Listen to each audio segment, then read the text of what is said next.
Okay, so as you settle in, just let me quickly walk you through what's going to happen for next 1.5 hours, 2 hours from now on. So the session is called pitch session plus crowd vote because the final decision will be made by you, the crowd. Okay. So these are the 5 judges, and they will be all sitting together in this table. So when you make presentation, please make sure they have visual, or they can listen, and they can give you feedback. Hey, eyes and ears up here, please. Jawoo is going to talk a little bit about the prizes here and a little bit about the process. Yeah, Eyes and ears here, fine. please take a seat. David, could you please take a seat at this table here with your score? Yeah. Rico and then Rico as well, please. Thank you. If you had things at this table, thank you for moving. Right. So that's our judge panel. And these are the rubric. We went through this before the break. The problem, solution, proof, or potential. Next steps, what you are going to do with mini grant, clarity and storytelling of the 3-minute pitch, and then alignment with the AI DPI themes that we have been talking about in this conference. So each of our judge panel members, so they are going to score between 1 and 5 for each of these criteria as your team make presentation. And at the end of all the pitches, we will compile all the score, and we will take it to. Okay, so we are still. We will select top 2 choices from the rank of scoring. And then from those top 2, we will let you, audience, to vote which one would you support. And obviously, the selected team members of team 1 and 2 will be all on the stage, so they are not allowed to vote for themselves. So we have to make sure their devices are, not connected to Menti during the time, and then that will take us to the selection of the winner at the end of this process. Everything clear? Okay, good. So I think we have to switch the presentation.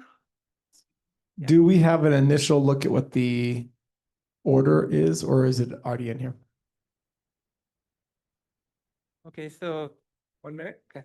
Okay, 1 more minute. I'm going to talk a little bit about the end. I'm going to be really hard on the 3 minutes. I'll be sitting here, and there will be a clock going that they can see. And when you get to the end of 3 minutes, I will no longer be sitting down. I will get up, stand right in front of you, and talk right over you. And you will not be allowed to continue to present. Because I have seen these pitches go where someone's very assertive and their 3 minutes turns into 4 minutes because someone's not strong enough to stop them. I will stop you. So that is how it's going to go. I'll make sure I hold everybody to those 3 minutes. I know my team is working on the order in which people are going to present. If you sent PowerPoints, they're putting it into the location so we can access here quickly. We will start the clock once your presentation goes up, and we'll see how that goes. And after 3-minute pitch, there may be like 1 to 2 comment or question from the judge, but that will be limited also to 2 minutes. So 3-minute presentation followed by 2-minute intervention from judges, if needed, if necessary, if needed for their scoring. Are we doing that? Because I know we said we weren't sure if that would be. We don't need it.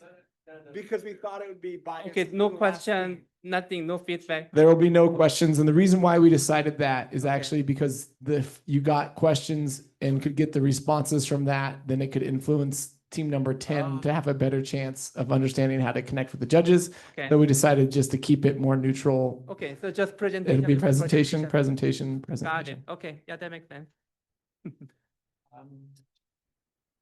Hey.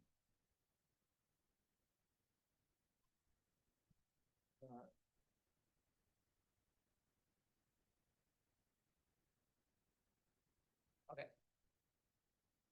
Updating the deck with your guys. Yeah. So which team provided PDF file, not PowerPoint? That's taking us time to compile that. Oh, okay. I should have. No, it's not your fault, but it's just they're taking us time to convert everything into one slide deck. I thought that it would be, they'd have the order already in here. Give me a second here. Yeah.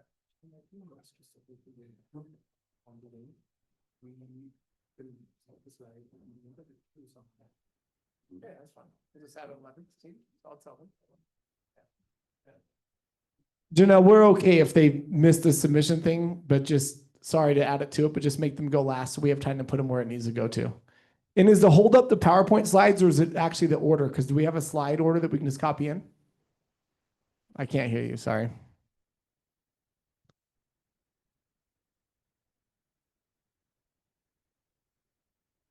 We'll just copy the slide order and do the non.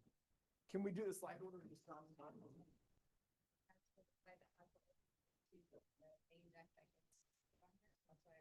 Oh, okay.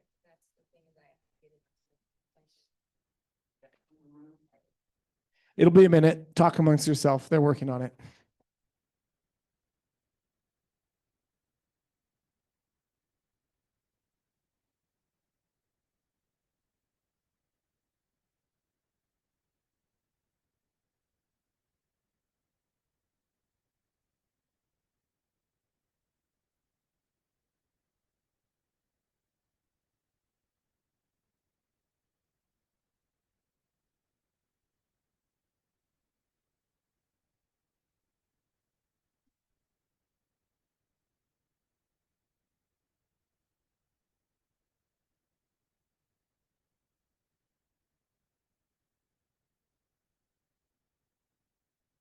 So while I have microphone, waiting for, so one thing I just wanted to share my own reflection.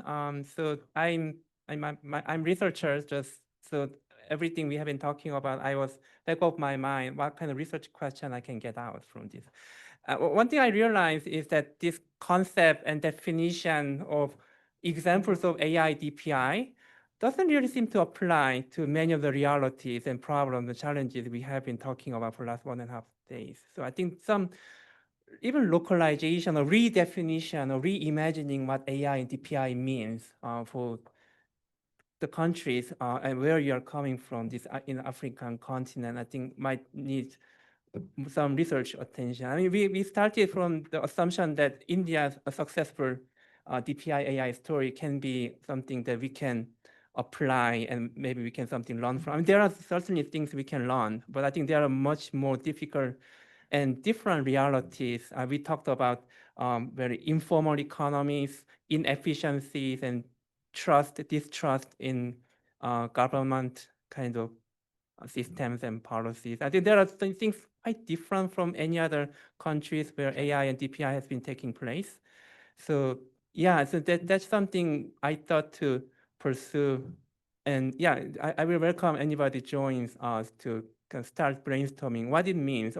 We can help you reimagine really something that can be owned by you and designed by you, and you can feel the ownership to take it forward to your own AI and DPI in your own sector and countries.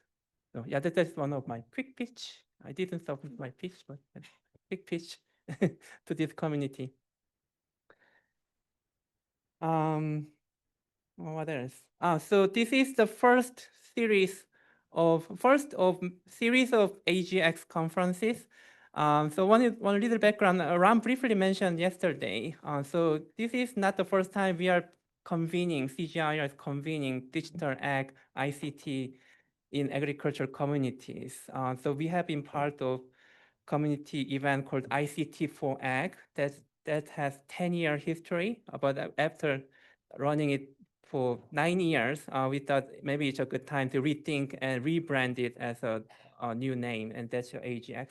So we'll continue convening, and it will be different country. We might come up with a different theme, but please connect with us and stay in touch with us so that we can continue developing this community and provide any support and resource you need in this area. Okay, so I'll doing it. We have the pitch order. So can I invite?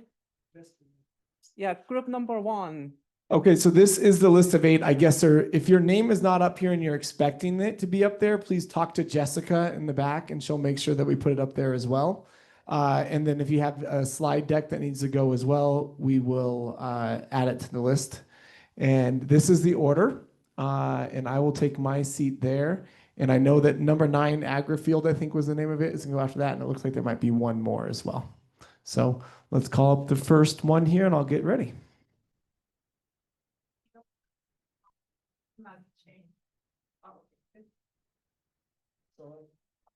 Let's not start the pitch until we have the right thing up.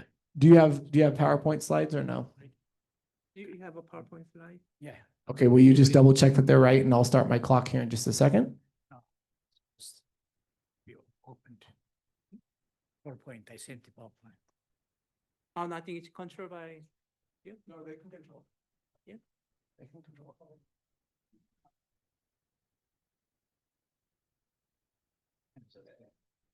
My fear with control. Hold on there.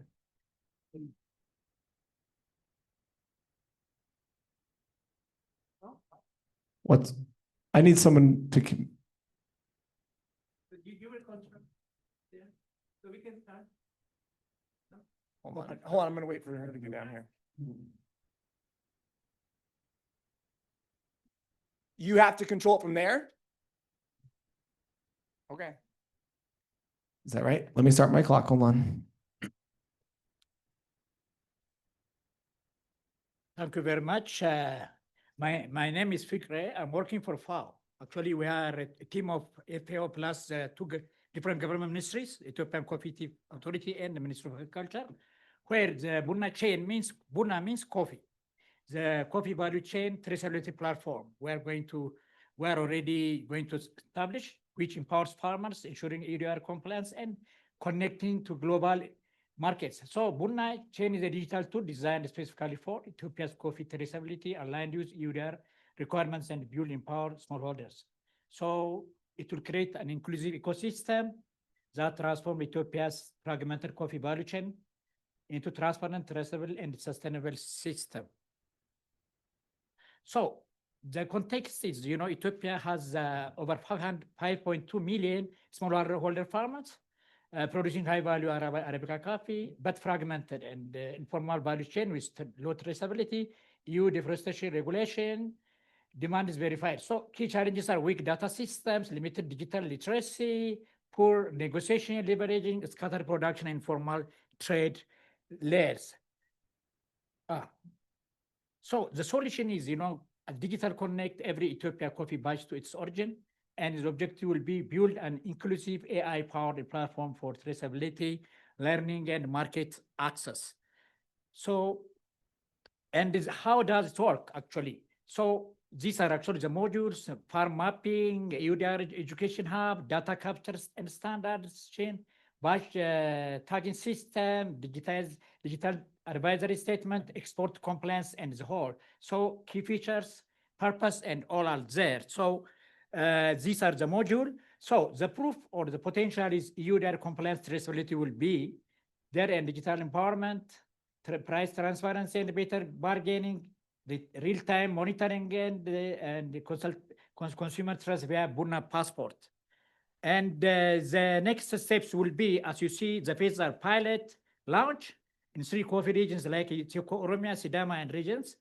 So, and the stakeholder on board, farmers, co-ops, export, and EU buyers, platform testing, offline first apps, voice bots, dashboards, and full deployment like scale and nationwide integrated APIs. And the regional expansion considering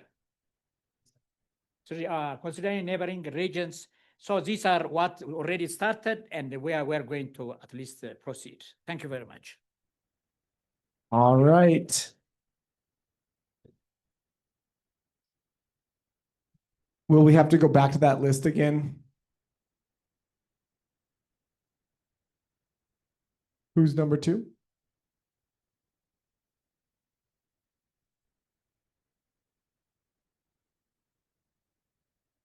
This next group?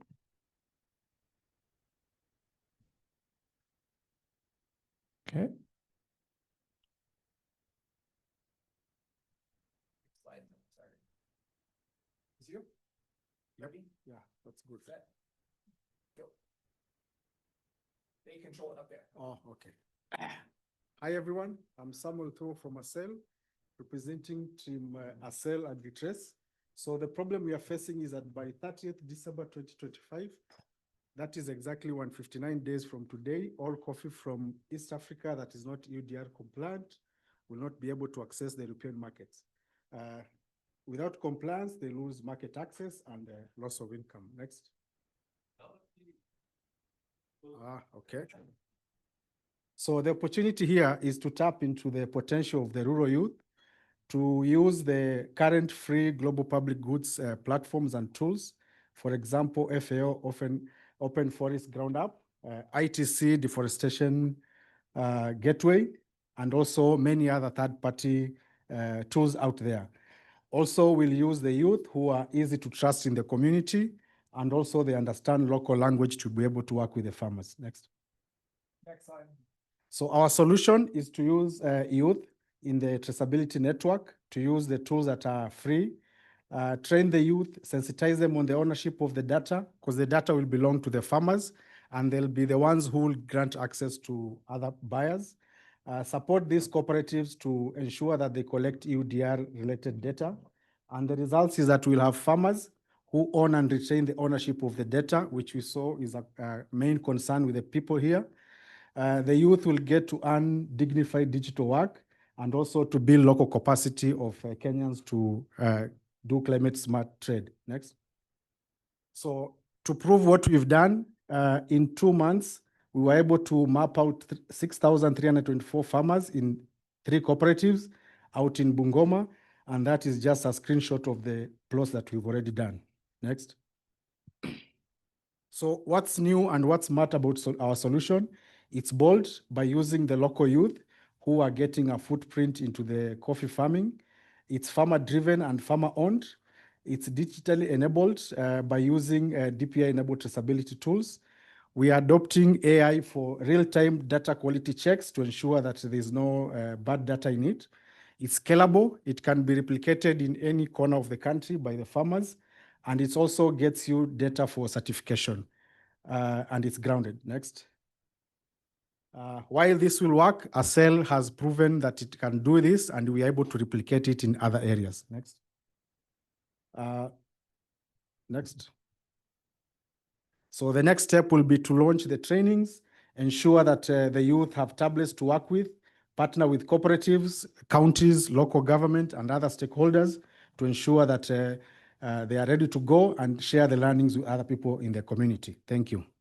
Right at 3 minutes.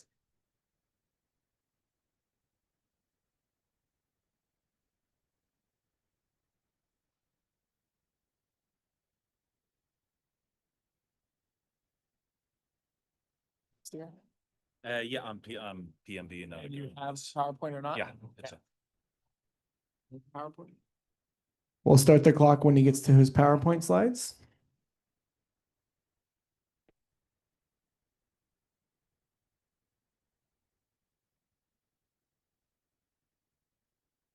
hello. Yeah, our pitch is a nice long acronym. It's EUDR ERP equals API equals DPI. So a nice short one. The problem that we are looking at is with the EUDR response. The tech exists now. It's already there. Our problem with it is that the vast majority of it is proprietary. It's quite expensive, and it takes a lot of effort to implement. Ooh. Next. Sorry. I'm on multiple. I guess I should leave it to you. And the solution that we're looking at, the solution that we developed for this, is that instead of proprietary tech, it's going to all be entirely open source. Instead of costly and paying subscriptions for it, it'll be subscription free. And instead of deploying a new solution that takes a lot of effort to deploy, it'll be built on top of an ERP, so it will be lower effort because it's already integrated into the business software that you have. Next. So we're going to, our solution to that in a little more detail is we're going to take these 3 tools that exist already as open source products and plug them together. AgriOS is an ERP that was built for commercial purposes, and it's being rolled out now as an open source tool. So in there you have field mapping, farmer profiling, you got your contracts, purchases, inventory. It's all built on something called Odoo Community. Then we want to link that up to AgStack with the asset registry. So we have a unique ID for every farm or every field in that database. And we want to pull in FAO's WISP to be able to have the deforestation stats per polygon in that database. Next. This scales. The reason that it scales is that it's open source, it's out there. We're going to build on the back of other actors who are already offering solutions in that market, and it's sustainable because we know that we can pull in the revenue to be able to maintain it. Our initial source of revenue will be grants as a DPI. We believe that it's quite eligible for that, and it's easy for investors and foundations and other actors downstream suppliers to be able to support that as well. Those downstream suppliers, the big traders, agribusinesses, UN agencies who have a vested interest in mapping out these digital supply chains, we believe that they will be, and we've already got positive feedback that they will be able to support this by with contracts to be able to maintain it and add new features and sponsorships to maintain that model. It's not a new model. It's pretty similar to what other products, open source products out there already have. It's like it's with. All right, that's it. That's 3 minutes. Thank you very much. We appreciate your time.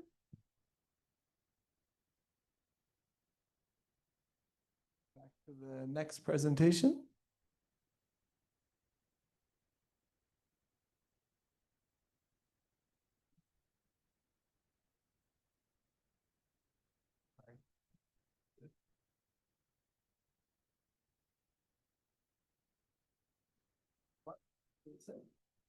Good afternoon, everyone. So my name is Joseph Theory, and today I'm representing Coffee Biz. So what we'll be talking about is Mshauri wa Kahawa, so an advisor for coffee. Next slide, please. So the problem we have here is that farmers need timely, localized information. They want to know what to do, how to do it, when to do it, right? They want to have accurate information that can help them to improve their decision-making for productivity. So the idea we had was to create an AI advisory that can actually reach these farmers. And so what we're envisioning is a bot that can be able to reach farmers either through WhatsApp or SMS and be able to talk to farmers and let them know about the different farming practices they can utilize to improve productivity. So we are thinking of something that's simple, that's easy, and that can actually reach the farmers. Next slide. So why do we think this is feasible? So what we have there on the chart is an existing system that has 2,000 active coffee farmers. So there's a platform that already has the data on these farmers. What we want to do is we want to leverage that platform. Then on top of that, there's a repository that already includes information on nutrition, as well as pests and diseases. So we want to be able to utilize that repository to be able to give advisory first to begin with on nutrition and pest diseases. And of course, as Strathmore, we also have an existing AI model that then can be used to augment what is existing for the advisory part. Why we think this is feasible, we have a team of different farmer representatives, data scientists, so the core people who can actually deliver this solution. So as next steps, what we would be using the funding for was, one, to digitize the data that is there on nutrition and pest diseases, to be able to integrate the different systems, so on the back end for the LLM with the existing system, and of course, to reach the farmers. And then later, of course, we can scale this solution and add more advantages that can actually reach the farmers better. So including things such as weather, the things we've been talking about throughout the conference. And so that's it from our team. Thank you very much. Thank you.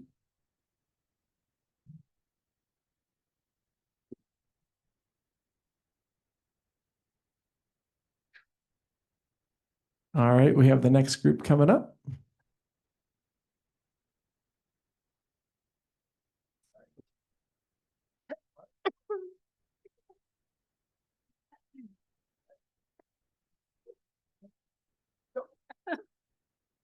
So we are working in collaboration with cooperatives in Nandi, specifically Toronto, and another name I can't mention to save my life.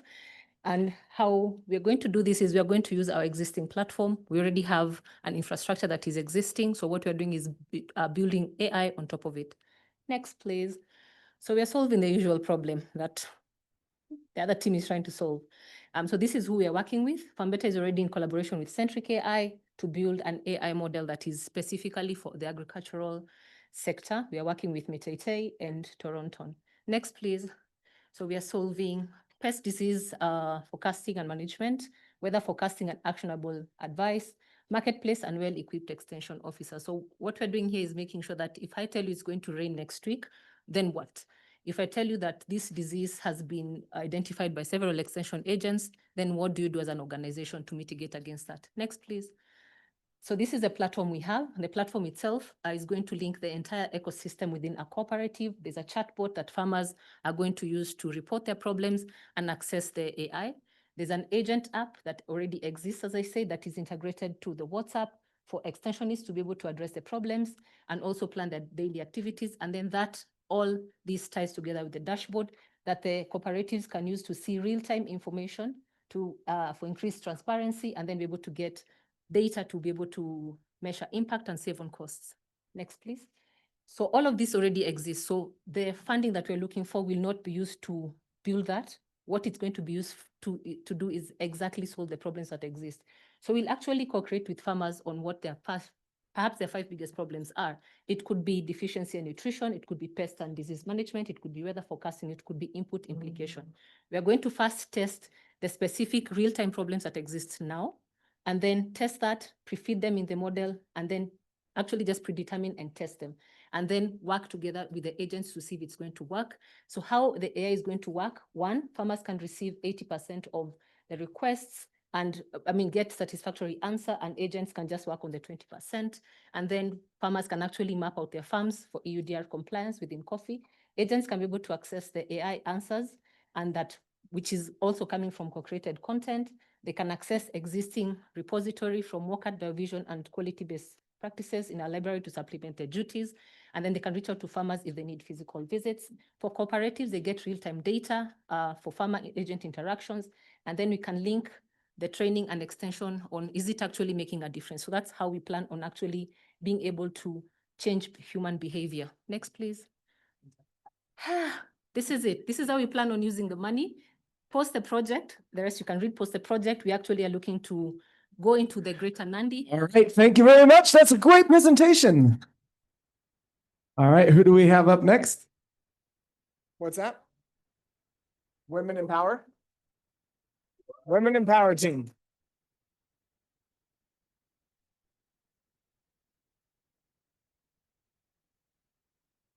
So as in continuous prose, So you on this slide? I just want to use this. What's that? Just speak to the mic. Can we go back to a generic slide? Right, I will start it in 5, 4, 3, 2, 1, go. Hello, everyone. I'm Sandra from the Women Power team, and I want to share our exciting new initiative. It's called the 100K for 100K women in coffee. Our goal is to empower women in rural areas by creating a simple, community-based financial platform that's accessible to everyone with instant saving capabilities and zero logistical cost. Why? Many women in these areas don't have easy access to banks or formal financial services. Instead, they rely on unsafe ways of saving, hidden in mattresses, or informal groups like chamas and table banking, which though statistics show that table banking generates 60 to 80 million Kenya shillings yearly, often there are errors, defaults, or lost funds. We want to change that. Our plan is to use tools they already know: WhatsApp, mobile banking. Our add-on is to add an innovative digital platform with an AI bot that interacts seamlessly around these apps and your Sacco account. And best of all, with AI, it can be in our local language or even slang. They'll be able to save small amounts, sometimes just 5 shillings, with the aim of reaching 100,000 shillings, which will be the absolute ceiling. They can also access small group guaranteed loans. With support from AI-powered chatbot that, among other things, it can quickly assess their eligibility based on their savings, and it can suggest possible guarantors from the same group. Funds will stay within the circle, not a bag. Building trust in the community will continuously send simple messages about saving, online safety, financial instrument options, financial resources, and where they are near you. Even small business ideas hoping to transform these women, not just women, but become agripreneurs. Through WhatsApp and in languages that are easy for anyone to understand, even if literacy is low. In the end, this system is about women gaining control over their money, strengthening their communities, learning how to manage finances, especially for young girls. It's sustainable, scalable, and built on their existing habits, helping to break barriers, reduce time poverty, and empower women to build resilience in their financial lives. Thank you very much.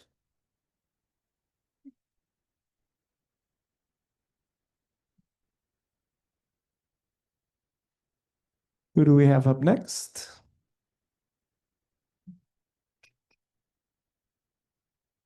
Looks like we have AgriPath up next.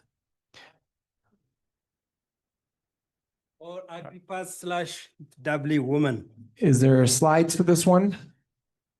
Yes. Okay, let's get to, is this the one? Is that where we're gonna start from? Hold on, it's not up there yet. Give it a second.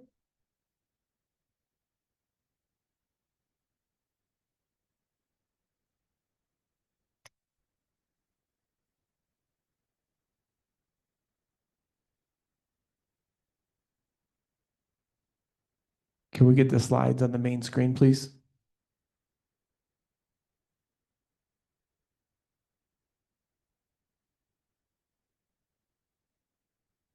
All right, ready, set, go.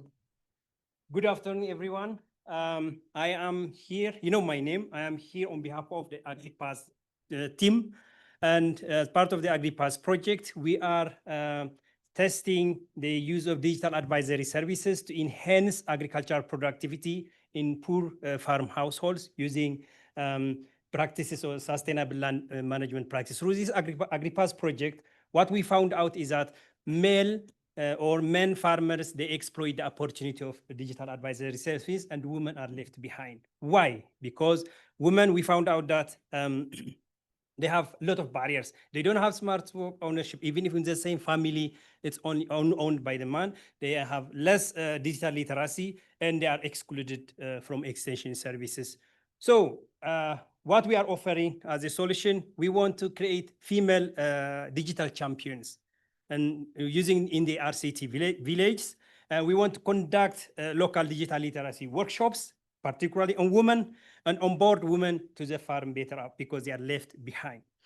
And yeah, the potential is basically to enhance gender equity in digital public infrastructure, which women are being left behind, which we profit through AgriPath, supports the inclusive adoption of AI-driven agriculture advisory services. And through this project, we aim to provide usable data, policy briefs, as well as information which is useful for scaling up of the use of AI and DPI in the context of poor smallholder farm households. Thank you. That was good.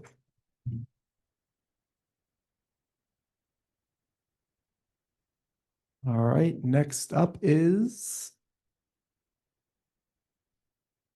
EU market compliance support for agricultural commodity traders and farmer-based organizations.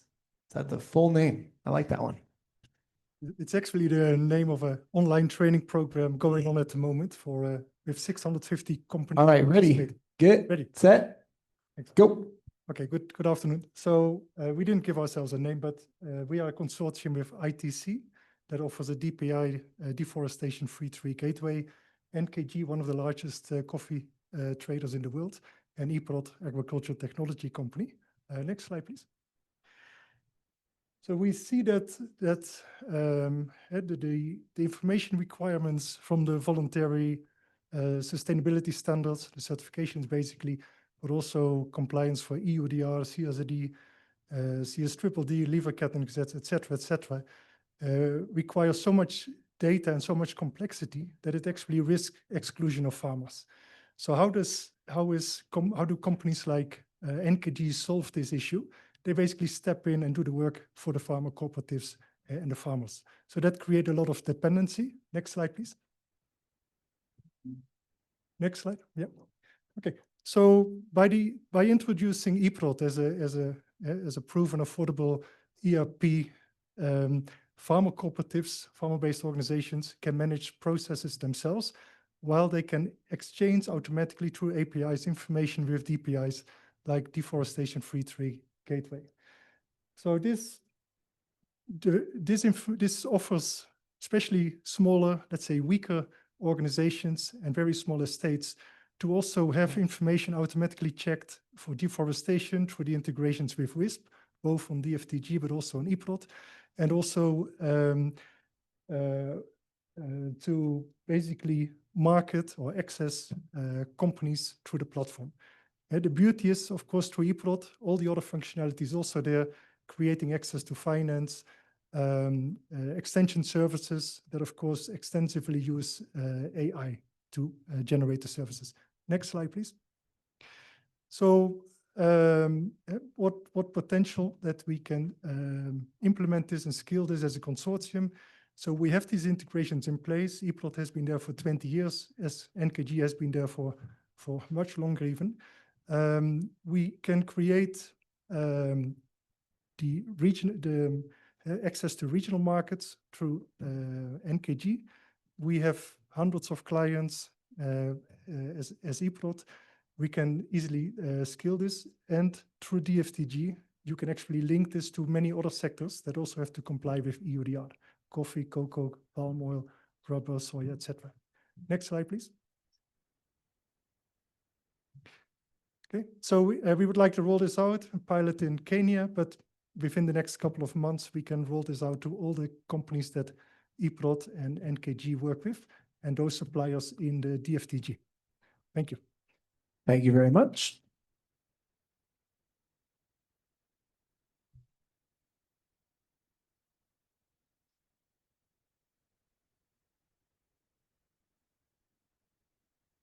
Which one?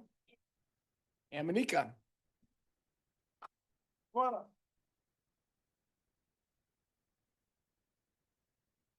Hey everyone, we don't have a slide, so I'll just get right into it.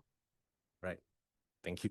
So I represent Aminika, and our problem was that we noticed that information, especially information about farming, is biased all across the value chain, right? So extension workers and agronomists get information that is biased towards maybe sales representatives or people with vested interests. And this is information that is given to the farmer, which leads to disastrous results. So our solution was training an algorithm that will build confidence in the practitioners by assuring them that the information sources are vetted and expansive. And there's proof of potential for this solution. One of our team members, Alan, Kenya, is a data training officer, and he has a lot of experience in training farmers, and realized that once he's able to create this confidence in the farmers, they're able to implement his solution as opposed to incentivized solutions. So one of our next steps is to use the grant funding to now train the algorithm that will create the confidence in the practitioners and train the agronomists as well. My colleague Nelson will explain the technical details of the algorithm. Absolutely. As everyone probably you've heard, my name is Nelson. And for the algorithm, we envision it having a multi-step approach, where the first step would be to vet the different sources of information such that it gives a distinction between the reliable sources and sources that are just biased. And following that, it would now connect the different sources of information with potential outcomes that result from applying information or training found in the different materials. And this would, we envision this to allow the farmers or the agronomists or the agricultural officers to now have an understanding of how it goes from getting or implementing a certain kind of information to the potential outcome that it can give the farmer or the community. And as the name suggests, it's mostly it's intended to build confidence in the farmers and have them more believe in themselves and go. Yeah, basically. Sorry. We're done within time. Thank you. Yep. All right. Thank you. And we have, and do we have 9 or do we have 10? Did they find the other presentation earlier? So there's just 9? That's everybody? Okay. We are at Agri Field, and that will be everybody that submitted at that point? Okay. Without slides. Without slides. Can you use your mic? Thank you. I'm going to stop you though loud. Yeah, that's fine. Okay, ready? Good evening, everyone. We're Team Agri Field, and we'll be demonstrating how leveraging AI can support in helping farmers who are experiencing low yield and income. Oh, hi, my agent. I've been seeing you in a while. Thank you so much for sending in Phyllis. She did a really good job on my farm. Actually, you can see the crops have been growing very well. What more can we do in terms of increasing my yield? Last season, most of the farmers in my community were able to harvest 30 bags per acre, but I only got 20. How can we solve for that?